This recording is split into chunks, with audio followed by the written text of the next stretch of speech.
You know what's coming. Your daily deep dive into everything Utah Jazz. It's time. All season long and even in the off season. It's Jazz Daily with JJ and Alex on your exclusive home of Utah Jazz basketball. 97.5, the KSL Sports Zone. All right, everybody, welcome back. JJ and Alex, 97.5 EKSL Sports Zone. Thanks for being with us on the program.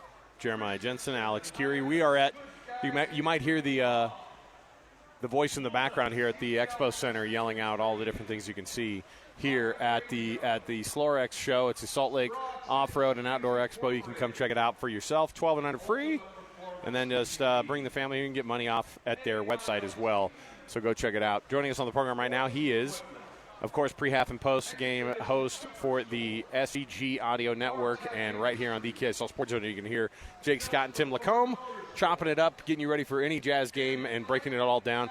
Jake Scott on the program here with us. What's going on, Jake? Guys, happy Friday. How are you? I'm a little jealous. Those Razor off-road things are crazy. They love are. Those things. They're wild. Yeah. A lot of cool toys here. Well, we were just talking about how the Pantera commercial was playing right beforehand, and I feel like this is a good crossover of Pantera and Off-Road Expo guys. We did some polling, and about 20% of the attendance here will be at the Pantera concert. They're going to be at the Pantera concert for sure. It's a crossover event.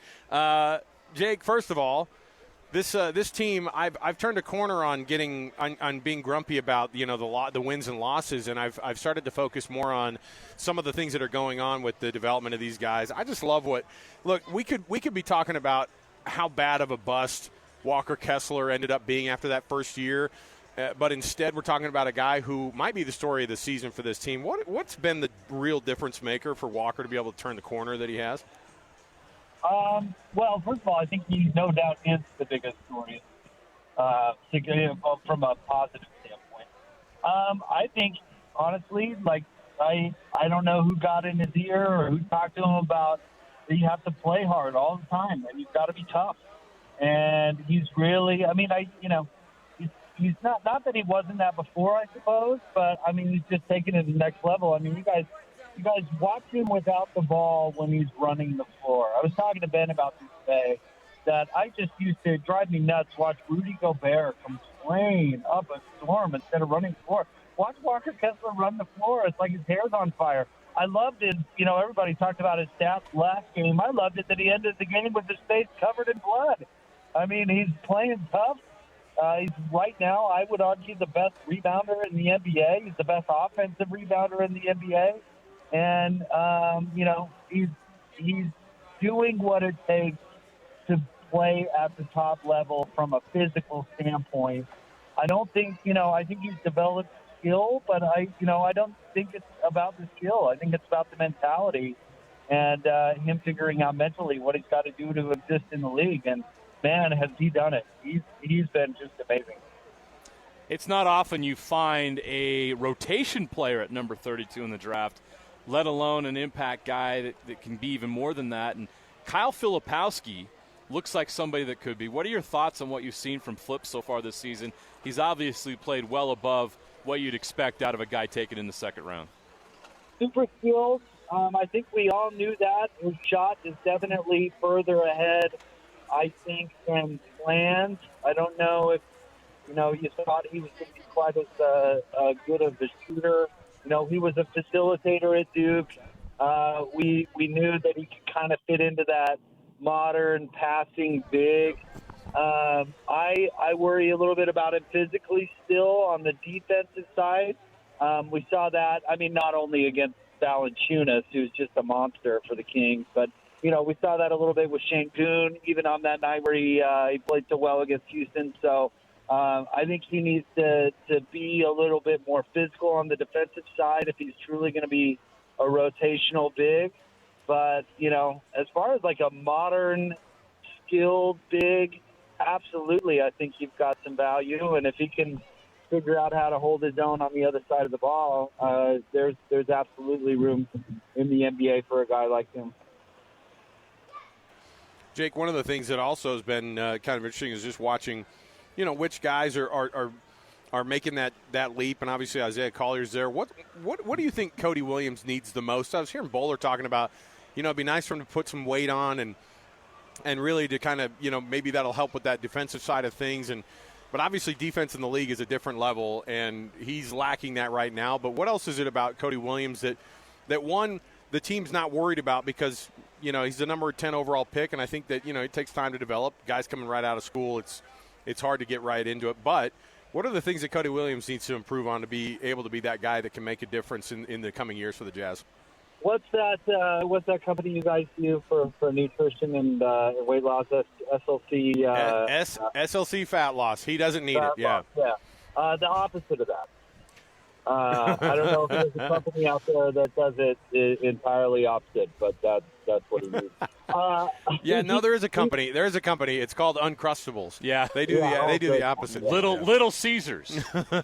Figure out. No, he needs calories. He needs weight. Like you see it, you guys. I bet that the more and more he'll play down the stretch, I bet you'll see the glimpses. Like he can get to the bucket.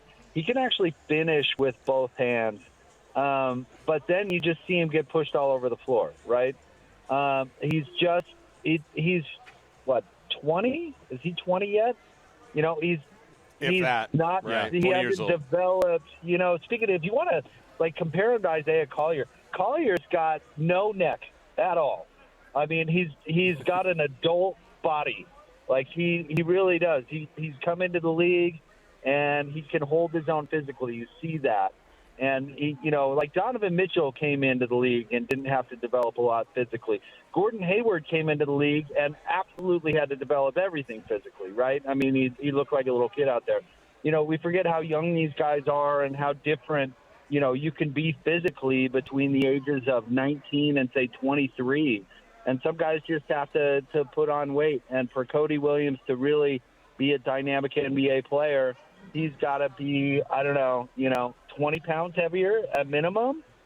And then I think we'll get a chance to see what he's really all about. But I think the future is super bright for a guy like him because you can kind of see it with his brother. I mean, if he fills out like his brother, I think the future is way bright for him because I think he's going to put in the work because he's a definitely high character guy too. I love seeing his family in the stands with those half jerseys, when the Jazz played the Thunder. It seems like, his brother's a really high character guy. It seems like, that's the type of dude who's going to put in the work to get it done. So right now it's just that guy needs to eat. He needs to put on a bunch of weight, put on good weight. We joke about Uncrustables or whatever, but he needs to put on good weight. And I think he's actually done that a little bit this year. And he's going to need an offseason or two to really establish himself physically. But I don't see any reason why he can't be a great player in the league. Timberwolves in town tonight. Some of the storylines that we'd be paying attention to. Rudy Gobert coming back. He's not going to play. Anthony Edwards is suspended for getting his 16th technical foul, so that's a bummer. But obviously the Jazz are very incentivized to win this game tonight for obvious lottery reasons. So what are some of the storylines? What intrigues you about this matchup tonight, Jake? Oh, the cynical side of me wants to say nothing because nobody is playing. And for the Jazz, who knows, right. I actually think the Jazz win tonight, guys, because Minnesota didn't get in until 3 in the morning.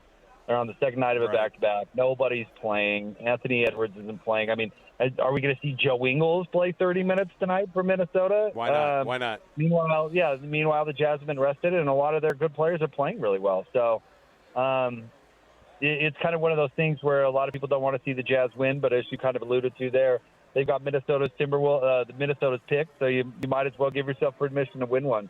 I actually think Minnesota's really going to be, this sounds weird to say, but kind of battling uphill against the Jazz tonight. Again, that feels weird. And it's not like they don't have guys, but I don't know. This doesn't feel like what this feels like the Houston game did last weekend. Oh, yeah. You know what I mean? One of the things that we're also watching. Yeah, for sure. Yeah, and yeah.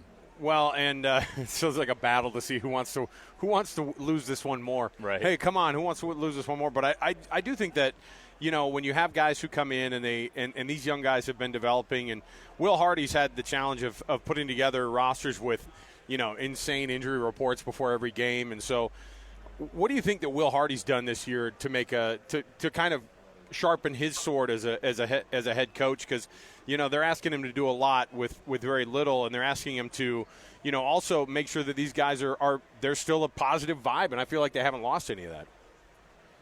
Oh yeah, I agree with that. I think the vibe around the team is really good. As far as Will Hardy goes, it's hard to kind of find a scoreboard for him, right? Because you're obviously not going to judge him on wins and losses or anything remotely close.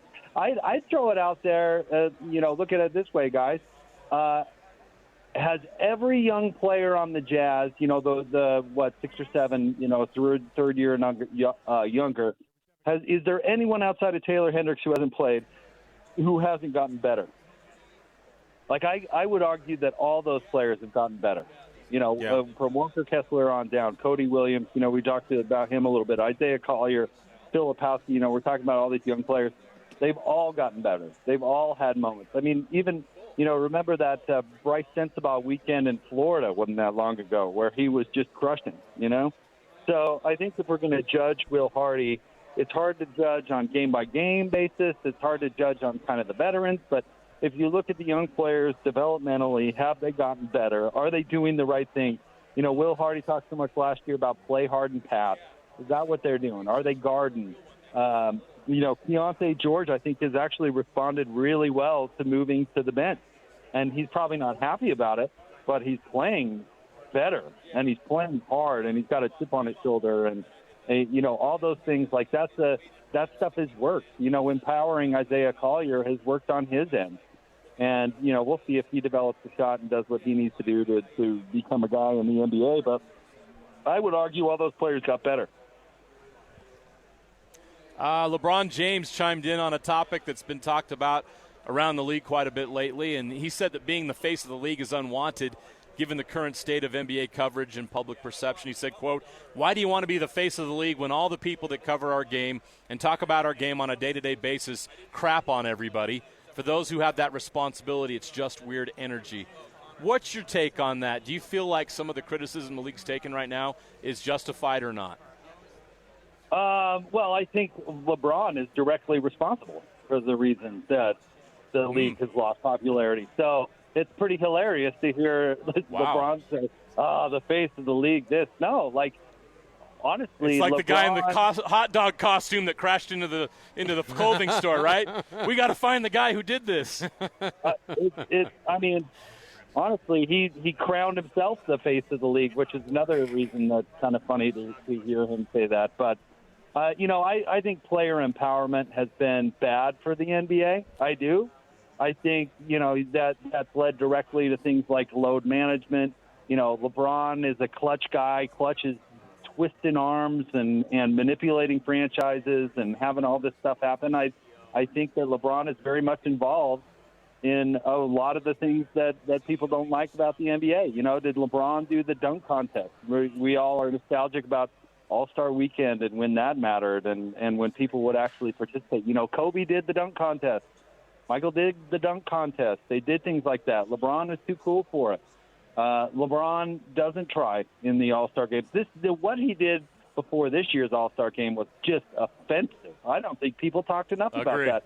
He pulled out an hour before the game. You could have given that spot to somebody who actually wanted to be there. Right. And by the way, guys get All-Star bonuses. So if you make an All-Star team, if you get put on the roster, he quite literally took money out of somebody's pocket. So I don't know. It's funny to me to hear LeBron say that. And I don't know, maybe I'm being a little dramatic about it, but a guy who says, I don't want to be the face of the league, who named himself king, who actively says he's the greatest of all time, who makes things like the All-Star game about him even when he doesn't play. And so if you make the league about yourself for 20 years and then people are like, I'm not sure if I'm loving this league, what does that say about you? So that kind of makes me laugh to hear LeBron say that. That's interesting. Good luck. Jake Scott, he is, of course, the host of the pre-half and post-game show, and Jake and Ben every day right here on 97.5 VKSL Sports Zone. Jake, have fun tonight with this one, and we're looking forward to it, and we'll break this down again next week, man. Thanks for hanging out with us. Yeah, you bet, guys. Always a pleasure. Thanks for having me on. Yep, thanks, All right. Jake. We'll take a break. We'll come back. We've got more going on here at the Salt Lake Outdoor and Off-Road Expo here in Sandy at the Mountain America Expo Center. Hang out with us here. You can also just stay listening because at the top of the hour, we've got the coach of the Utah Hockey Club, Bear Chorney, joining us. So stay right here, 97.5 The KSL Sports Zone.